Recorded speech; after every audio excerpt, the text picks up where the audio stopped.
I knew exactly what I was doing the moment I stepped out of that taxi wearing a thrift store dress and shoes that were just slightly too big for my feet. But they didn't know. And that was the point. The night I met my fiancé Daniel's family, I decided to become someone else. Not completely fake. Just smaller. Quieter. A little naive. A little poor. A little beneath them.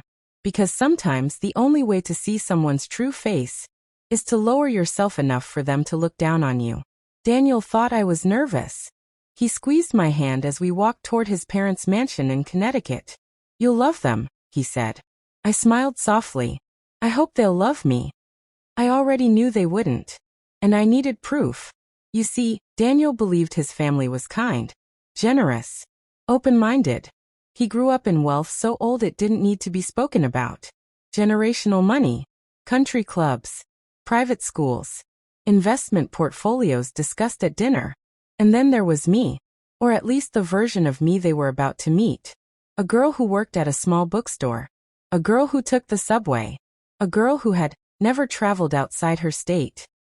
A girl who didn't know which fork to use. The door opened before we rang the bell. His mother stood there first. Elegant. Sharp eyes. Perfect smile that never reached them. "Oh," she said, scanning me from head to toe. "So this is her." Her. Not my name. Not Emily. Just her. I lowered my eyes slightly. Extended my hand politely. "It's so nice to finally meet you, ma'am." She didn't shake my hand. Instead, she air-kissed near my cheek without touching me. "Well, aren't you sweet?" The way she said sweet felt like an insult wrapped in silk. His father came next. Tall. Silent. Measuring. Daniel's younger sister leaned against the hallway wall scrolling on her phone, barely hiding her smirk. And right there, in that first 30 seconds, I saw it. Judgment. Calculation. Dismissal. Exactly what I expected. Daniel didn't notice. He was too busy being proud. Too busy thinking love would erase social class. Dinner was served in a dining room bigger than my entire apartment. Crystal glasses. Gold-rimmed plates. Multiple forks arranged like a silent test. I picked the wrong one on purpose. His sister noticed. She laughed softly. "Oh my God, that one's for salad." I blinked, embarrassed. "Oh, I'm sorry. We don't really use those at home." Silence. His mother smiled tightly. "That's charming." Charming. There it was again. Code for unworthy. Throughout dinner, the questions began. "So what do your parents do? Do you plan on continuing that little bookstore job after the wedding? Have you ever attended a formal charity gala?" Each question wasn't curiosity. It was classification. They were placing me into a box. And I let them. I answered softly. Kept my posture humble. Admitted I'd never been to Europe. Pretended I didn't understand investment terms. At one point his father asked, "And how exactly did you two meet?" Daniel smiled warmly. "At a coffee shop." I added shyly. "I spilled my drink on him." His sister whispered, "Of course." But here's what they didn't know. I owned that coffee shop, along with 3 others. What they didn't know was that the small bookstore job I mentioned, it was mine too. I just never corrected Daniel when he assumed I was just an employee. Because Daniel fell in love with me when he believed I had nothing. And I needed to know if his family would respect me before they knew I had everything. The night continued. Subtle comments. Backhanded compliments. Polite cruelty disguised as etiquette. At one point his mother pulled Daniel aside. She didn't know I could hear. "She's very simple, darling. Are you sure this isn't just infatuation?" Simple. I swallowed. Daniel defended me. "I love her." His mother's voice lowered. "Love fades. Status doesn't." That sentence stayed with me. Love fades. Status doesn't. I looked around their mansion again. At the art. The chandeliers. The generational pride hanging on every wall. And I wondered something dangerous. If tomorrow they found out I was worth more than their entire estate, would love suddenly return?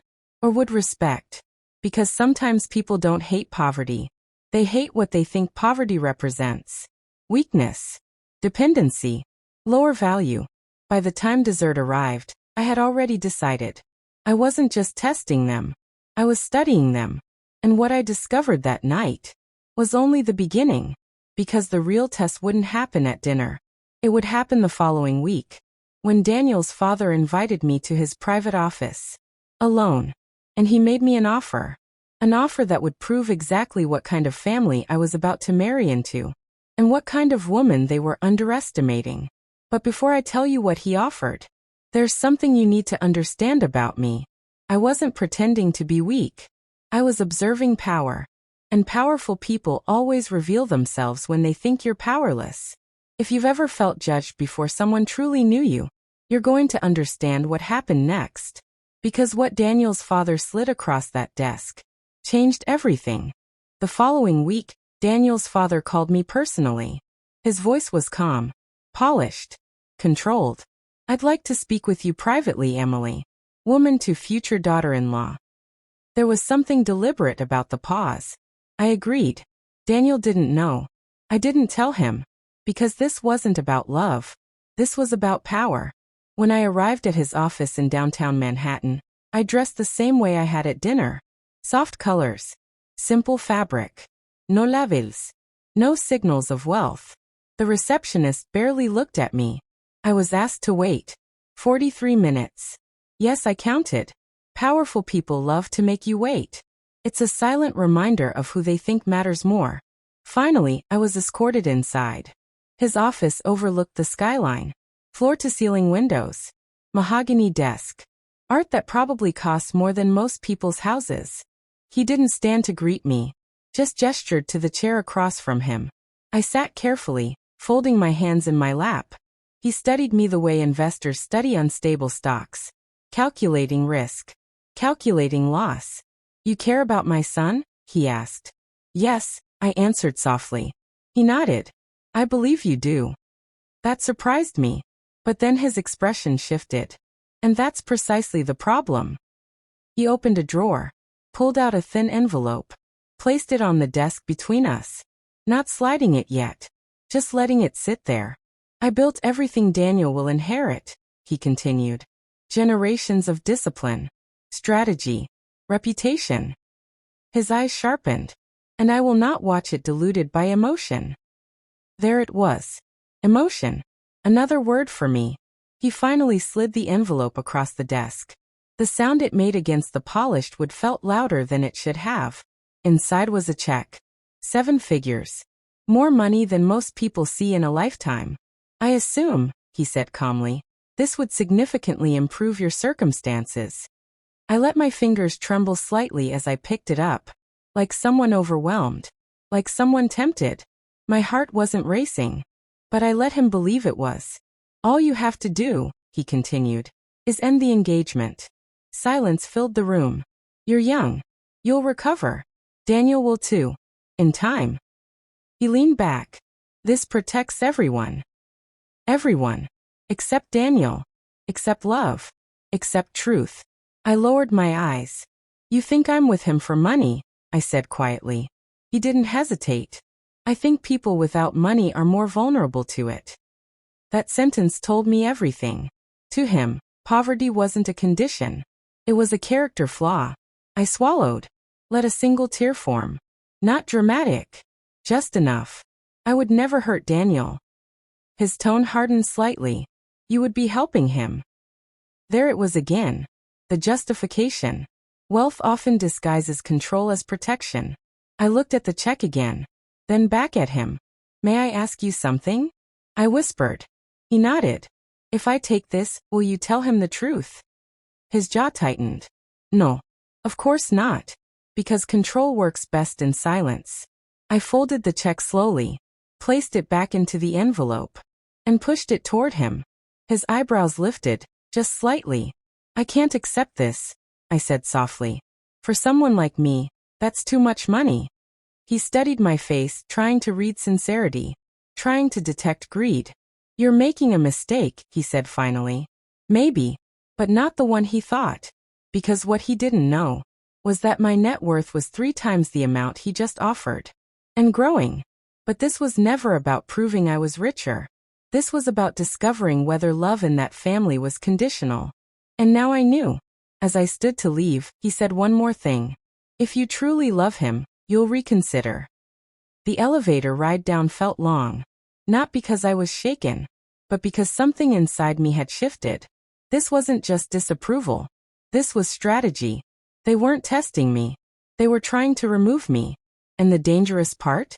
Daniel had no idea. When he called me that evening, his voice was warm. I miss you. I smiled softly. I miss you too. Guilt brushed against me. Not for lying, but for what was coming. Because I realized something in that office. If I revealed the truth now, my businesses, my investments, my financial independence, his father would suddenly approve. His mother would suddenly smile genuinely. His sister would suddenly respect me. But that respect wouldn't be for me. It would be for my balance sheet. And I needed Daniel to see that. Not because I wanted revenge, but because marriage built on illusion is fragile. And the real storm hadn't even started yet. 3 days later, Daniel told me something unexpected. There's going to be a family engagement dinner. Extended relatives. Business partners. Everyone. I felt it. The stage was being set. A public evaluation. And I knew exactly what they were planning. Humiliation. Subtle, elegant humiliation disguised as tradition. They wanted to show me where I stood. And maybe push me to walk away on my own. What they didn't know was that I had just received an email that morning. An email confirming that one of my companies had finalized a merger with a firm that his father had unsuccessfully tried to acquire last year. And at that engagement dinner, someone very important would be attending. Someone who knew exactly who I was. And when introductions began, the performance I'd been playing might finally crack. But not in the way they expected. Because sometimes, the person you underestimate is the one holding the entire board. And the next move. The night of the engagement dinner arrived wrapped in gold and quiet tension. Daniel was glowing. Proud. Certain. He believed this evening would unite two worlds. He had no idea it was designed to measure one. When we arrived at the private country estate his family used for events, the driveway alone felt like a statement. Luxury cars lined the entrance. Valets moved with rehearsed efficiency. I stepped out wearing the same type of understated elegance I had chosen from the beginning. Soft. Simple. Forgettable. His mother greeted us with a camera-ready smile. "Oh, Emily," she said sweetly, scanning my dress. "You look comfortable." Comfortable. Not stunning. Not beautiful. Comfortable. I smiled gently. "Thank you." Inside, the room sparkled with generational wealth and carefully curated influence. Investors. Old family friends.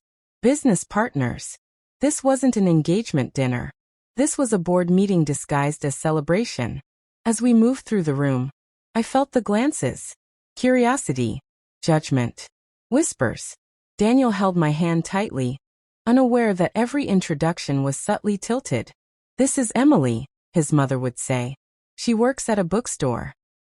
Just a bookstore. Just small. Just harmless. I never corrected her. Because sometimes silence is more powerful than interruption. Dinner began with speeches. Daniel's father stood first. His voice carried authority. "We value tradition in this family. Strength. Stability. Legacy." His eyes briefly met mine. "And careful choices." Polite applause followed. Then came the moment I had been waiting for. A late arrival. The doors opened quietly, but the shift in the room was immediate. Heads turned. Conversations paused. Even Daniel's father straightened slightly, because walking in was Jonathan Reeves. And everyone there knew that name. Jonathan wasn't just another investor. He was one of the most respected venture capital figures on the East Coast. And more importantly, he was the CEO of the company that had just merged with mine. He spotted me almost instantly. Recognition flickered across his face. Then surprise. Then something close to amusement. He approached our table directly. Daniel's father moved to intercept him, ready with a handshake. But Jonathan's eyes stayed on me. "Emily," he said warmly. "Not her. Not Daniel's fiancé." My name. Clear. Confident. The table went silent. Daniel blinked. "You two know each other?" Jonathan laughed lightly. Know each other? Daniel, your fiancé is the reason my company just secured the largest strategic expansion this quarter. Silence. Not polite silence. Shock silence. His mother's smile froze. His sister stopped mid-sip. Daniel looked at me like he was seeing me for the first time. I kept my expression calm. Soft. Jonathan continued, unaware of the emotional earthquake he was causing. Honestly, Emily, I was surprised when you said you'd be attending tonight. I didn't realize you were engaged into the Whitmore family. Whitmore. The last name that carried weight in rooms like this. Daniel's father cleared his throat. I'm sorry, what exactly are you implying? Jonathan turned slightly. I'm implying that Ms. Emily Carter is the majority owner of Carter Hospitality Group. Gasps weren't dramatic. They were contained. Controlled. But undeniable. Daniel whispered. You own Carter Hospitality? I finally looked at him fully, yes. His father's face changed in real time. Calculation again. But this time mixed with something else. Recognition. Because Carter Hospitality had outbid his firm twice in the last 5 years. His mother found her voice. Oh my, we had no idea. I smiled gently. I never thought it mattered. That sentence landed heavier than any accusation could have. Jonathan continued casually. In fact, her personal portfolio outperformed most mid-sized private equity firms this year. There it was. Not just wealth. Performance. Strategy. Intelligence. Everything they assumed I lacked. Daniel stood slowly. His voice wasn't angry. It was hurt. Why didn't you tell me? And that question cut deeper than anything his family had said. I answered honestly. Because I needed to know if you loved me without it. His eyes softened, but confusion remained. And my family? I held his gaze. I needed to know if they respected people without it. No one at that table spoke. Because the truth doesn't shout. It settles. Heavy. Unavoidable. His father finally attempted recovery. Well, this is certainly impressive. Impressive. Not simple. Not charming. Not comfortable. Impressive. The shift was undeniable. Tone changed. Posture changed. Energy changed. His sister suddenly leaned forward. That's actually really cool. Cool. Not embarrassing anymore. Daniel's mother touched my arm lightly. You must tell me more about your expansion plans. Expansion plans. Not bookstore shifts. The hypocrisy wasn't loud. It was subtle. And that's what made it powerful. Daniel stepped away from the table. I need a minute, he said quietly. I watched him walk toward the balcony. Alone. Because the biggest shock tonight wasn't my wealth, that it was realizing his family had revealed themselves so clearly. And he had seen it too. For the first time. But here's the part no one in that room understood yet. This wasn't victory. It was exposure. Because wealth revealing wealth only changes surface behavior. It doesn't change core values.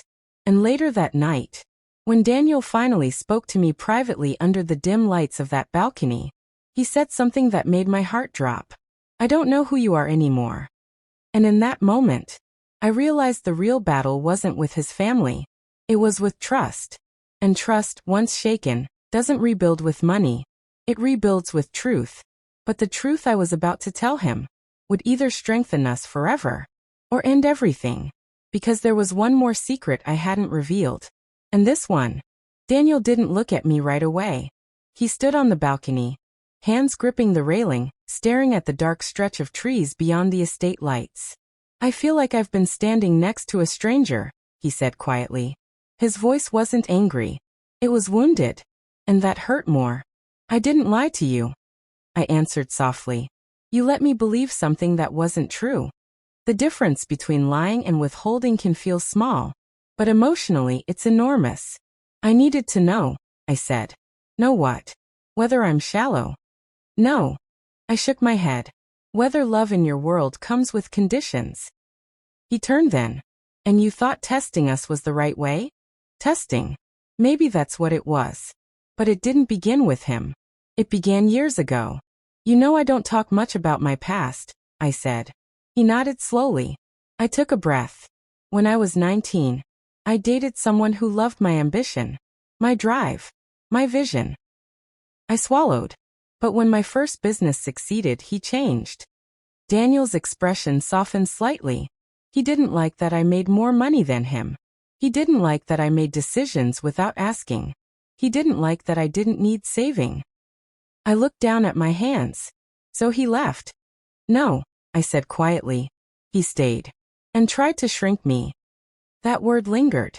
Shrink. That's when I learned something. I continued. People don't always fall in love with you. Sometimes they fall in love with how you make them feel about themselves. Daniel's jaw tightened. I'm not him. I know, I said immediately. That's why I needed to be sure. Silence stretched between us. Not cold. Just heavy. I fell in love with you in a coffee shop, he said finally. Not because you were small. Not because you were struggling. But because you were kind. Grounded. Real. I was real. Yes, he nodded. But you weren't fully honest. That was fair. And fairness hurts when it's true. I never wanted you to love me for what I built, I whispered. He stepped closer. I didn't.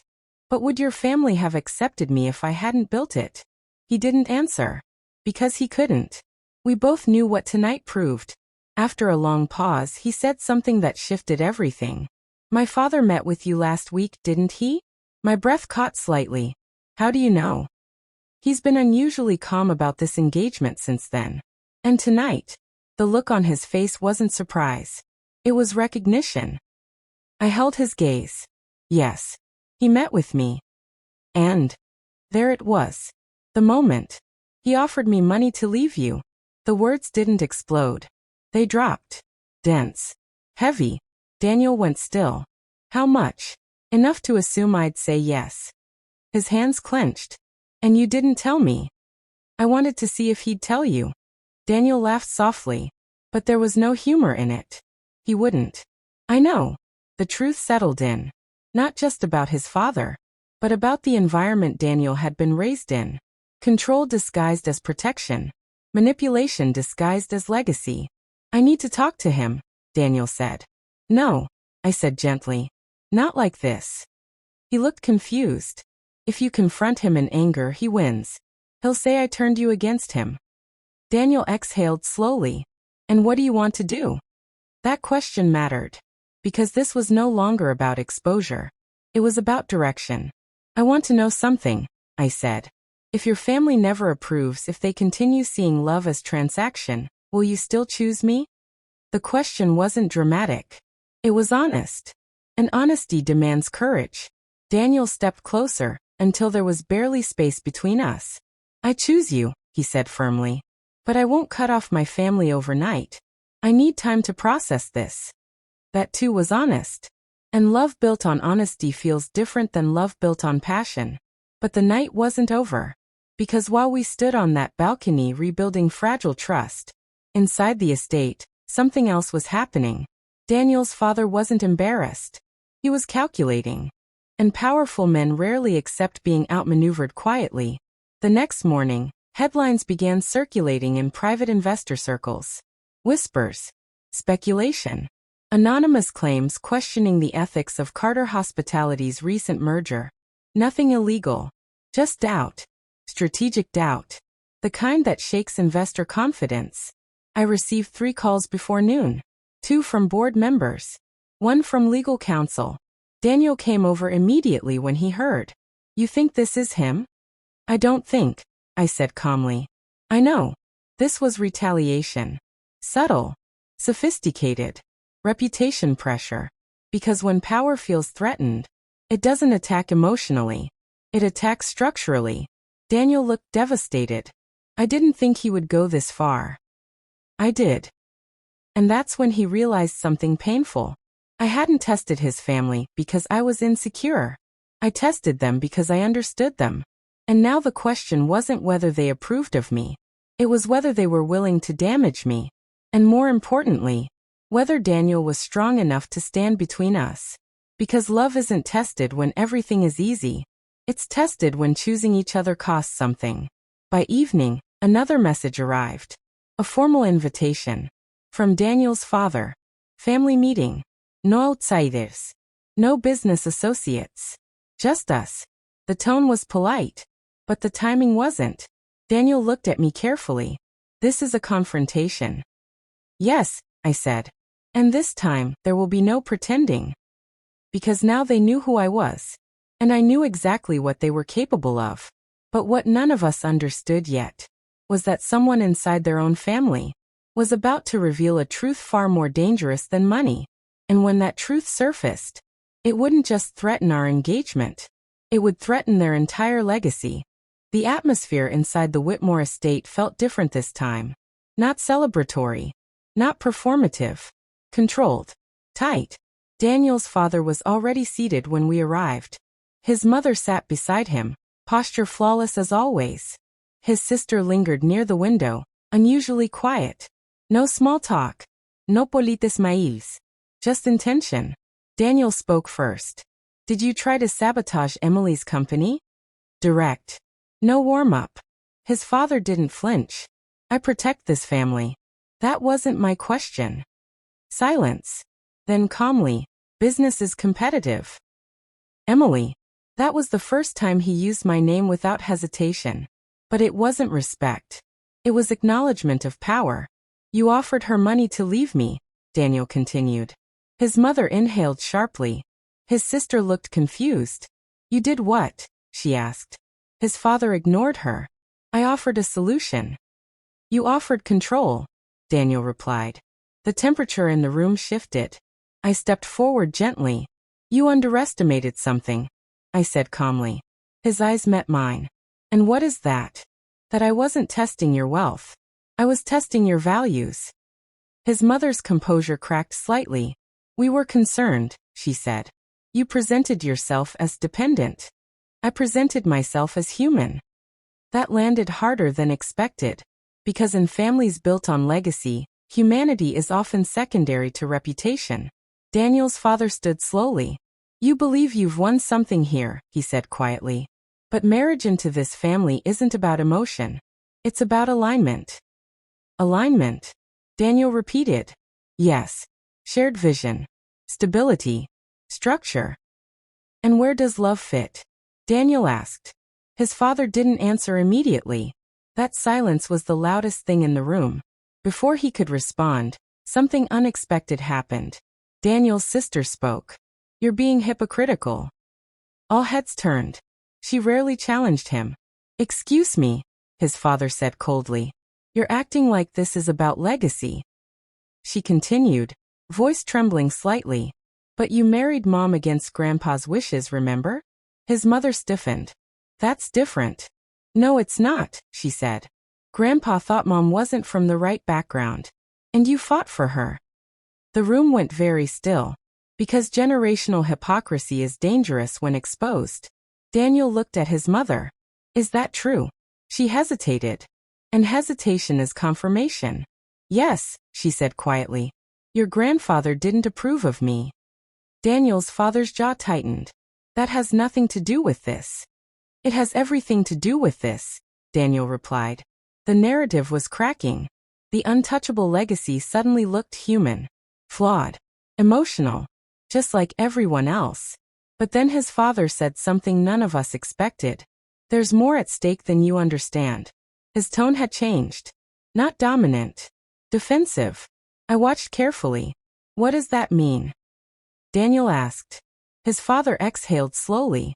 Our family isn't as stable as it appears. Silence. For years, we've been leveraging assets to maintain the image of strength. Investments that didn't mature. Acquisitions that failed quietly. His mother looked shocked. You said everything was secure. It is secure, he snapped. But fragile. And suddenly it made sense. The merger. The intimidation. The urgency. This wasn't about me. It was about fear. Fear of losing control. Fear of appearing weak. You thought I would destabilize your position, I said softly. You outmaneuvered one of our acquisition attempts last year, he admitted. So he knew. He had known long before dinner. You weren't protecting Daniel, I continued. You were protecting your image. That truth hit hard. Because image is sacred in families built on power. Daniel stepped back slowly, absorbing everything. So this whole time, he said quietly, You weren't afraid she was beneath us. He looked at me. You were afraid she was stronger. His father didn't deny it. And that was the final confirmation. For the first time, the most powerful man in the room looked small. Not financially, emotionally. Because power built on control collapses when transparency enters. His sister spoke again, softer now. So what happens if people find out we're not invincible? No one answered. Because invincibility was the brand. And brands are fragile. Daniel turned to me. I'm sorry, he said. For doubting you. I shook my head gently. You had the right to question me. He nodded. Then faced his father. I'm not marrying into a strategy. I'm marrying her. Clear. Certain. No hesitation. And in that moment, something irreversible shifted. His father sat back down slowly. For the first time since I met him, he looked tired. Not defeated. Just exposed. You think love is enough? He asked quietly. Daniel didn't blink. Yes. The room felt lighter. Not because everything was solved, but because truth had entered. And truth changes air. As we prepared to leave, his mother stopped me. I misjudged you, she said softly. It wasn't warm. But it was real. Most people do, I replied gently. Not with pride. With understanding. Outside, the night air felt different. Daniel took my hand. No more tests, he said. No more secrets. I squeezed his hand. Agreed. But as we walked away from the estate, I knew something deeper had happened. This was never about wealth. It was about identity. About whether someone is valued for who they are, or what they represent. Weeks later, the rumors around my company disappeared. Quietly. Strategically. Daniel's father never apologized publicly. He didn't need to. His silence became respect. Not because I proved I was rich, but because I proved I couldn't be controlled. And Daniel? He didn't fall in love with the poor naive girl. He fell in love with the woman who was strong enough to appear small. Because sometimes the most powerful. The weeks after the confrontation were quiet. Not the uncomfortable kind. The rebuilding kind. Daniel didn't try to defend his father anymore. He didn't try to justify what happened. Instead, he did something far more powerful. He listened. We talked about everything. Trust. Ego. Fear. Power. Control. And for the first time, we weren't navigating two worlds. We were building one. But healing isn't loud. It's subtle. It's in the small moments. Daniel moving into my apartment instead of insisting I move into his family's estate. Daniel introducing me to friends without mentioning my business first. Daniel choosing simplicity over status. And slowly something shifted inside him too. He started questioning things he had once accepted as normal. The pressure. The image. The constant performance of perfection. One evening, months later, Daniel received a call from his father. Not about business. Not about reputation. About dinner. Just dinner. Neutral ground. No extended family. No investors. When we arrived, the house felt different. Less staged. Less theatrical. His father greeted us at the door himself. No assistance. No distance. He looked older somehow. Not physically. Emotionally. During dinner, conversation stayed light at first. Then unexpectedly, his father spoke directly to me. I was wrong. 3 simple words. No excuses attached. No estrategic. Just truth. His mother nodded quietly. We built our lives protecting what we created, she added. Sometimes that protection becomes fear. And fear, I had learned, makes powerful people act small. Daniel didn't gloat. He didn't argue. He simply said, we don't want control. We want partnership. That word changed everything. Partnership. Not merger. Not acquisition. Not alignment. Partnership. Over time, walls softened. Not because I proved my financial worth, but because I refused to play power games. Respect earned through authenticity lasts longer than respect earned through status. Months passed. Then came the wedding day. We didn't choose the grand estate. We didn't choose a ballroom filled with investors. We chose a coastal venue in Maine. Simple. Elegant. Personal. As I walked toward Daniel, I didn't feel like the girl who had stepped out of that taxi pretending to be small. I felt whole. And when he took my hands, he whispered something only I could hear. Thank you for not shrinking. Not for being rich. Not for being impressive. For being strong enough to stay true. That was the real victory. After the ceremony, Daniel's father approached me privately. There's something you should know, he said. I waited. I saw something in you that reminded me of myself when I was younger. I raised an eyebrow slightly. Ambition. He shook his head. Fear of being underestimated. That surprised me. For years, he continued, I built armor so no one could question me again. Somewhere along the way, I forgot that armor isolates. And in that moment, I understood him. Not as an opponent, but as a man shaped by pressure. We shook hands. Not as rivals. Not as competitors. As equals. Years later, when Daniel and I built projects together, some philanthropic, some entrepreneurial, we did it differently. Transparent. Collaborative. Human. We never hid our strengths from each other again. Because love isn't proven through tests. It's proven through trust. And here's what I learned through all of it. Sometimes people will treat you based on what they think you lack. Sometimes they'll judge you before learning your depth. Sometimes they'll measure you using numbers instead of character. But the most powerful thing you can do is know your worth quietly, not to prove them wrong, but to ensure you never abandon yourself to fit their expectations. I once pretended to be small to see who valued me. In the end, I discovered something bigger. The right person doesn't need you to shrink. The right family learns to grow. And the strongest love is the one that survives truth. If this story resonated with you, if you've ever felt underestimated, if you've ever hidden parts of yourself just to feel safe, then you understand this journey. And maybe it's time to stop shrinking. Because the world doesn't need a smaller version of you. It needs the real one.